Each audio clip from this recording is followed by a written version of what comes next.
A serial killer in fiction, based on reality. Peter Sutcliffe, the Yorkshire Ripper.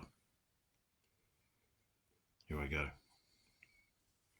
He gets excited as he smells her perfume, coming back to him as he quietly follows her down that dimly lit street. She is one of his early victims. She is prime real estate for his appetite. The foggy British morning is the perfect camouflage for this sick game of wasteful death. Wasteful for her, as she is the one that succumbs. He is just a junkie of perversion and lust, a monster of the night. He prefers the ladies of the night, as nobody really misses them after they leave this world. They become his dirty little secret. It's just a goddamn shame that they have to be the toys of his murder.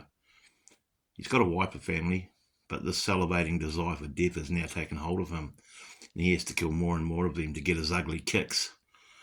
The utter cowardly way he eliminates them is so intense, so fast, he is like a bullet of endgame. He has been in the papers again recently. Well, not him, his ghastly crimes. His weapon is always a hammer. 1, 2, sometimes 3 blows to the head is all it ever takes. He has a car, which can make it even all that privater, and has got plenty of £5 notes, as he is a working man, and for damn sure a killing man. A man who, for some sick reason, loves the feeling of ending a lovely lady's life as quick as he can bring the hammer down into her fragile skull. He's a monster. He needs to be stopped. Deep down I think he knows this, but his conscience is pretty weak, and he's now gone past the point of caring, because he is a slut for the blood. On this particular morning he has followed one into the park.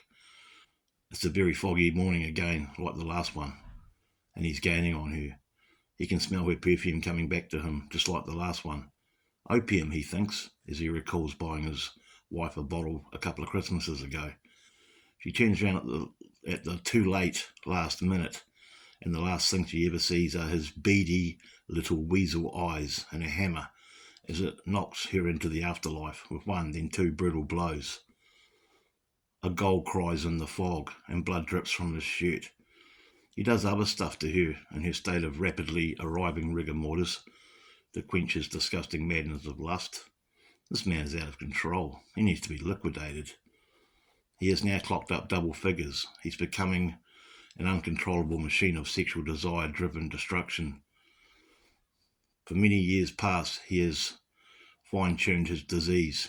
He has now become public enemy number 1. The pressure he feels as the papers are whores of his games. Then one night, in his last outing, he picks up a prostitute. They go for a drive. They find a private lane down the side of a factory, his favourite kind of spot. But a curious police car sees them and come closer for a look. He's just about to cave in her head with the hammer, but he's not quick enough because the bill come calling. He gets out of the car and goes through the formalities with the cops. His car's plates are foreign. Oops. Silly Peter, mistake. Back to the station you go. Wait, officer, can I pee first, next to this wall?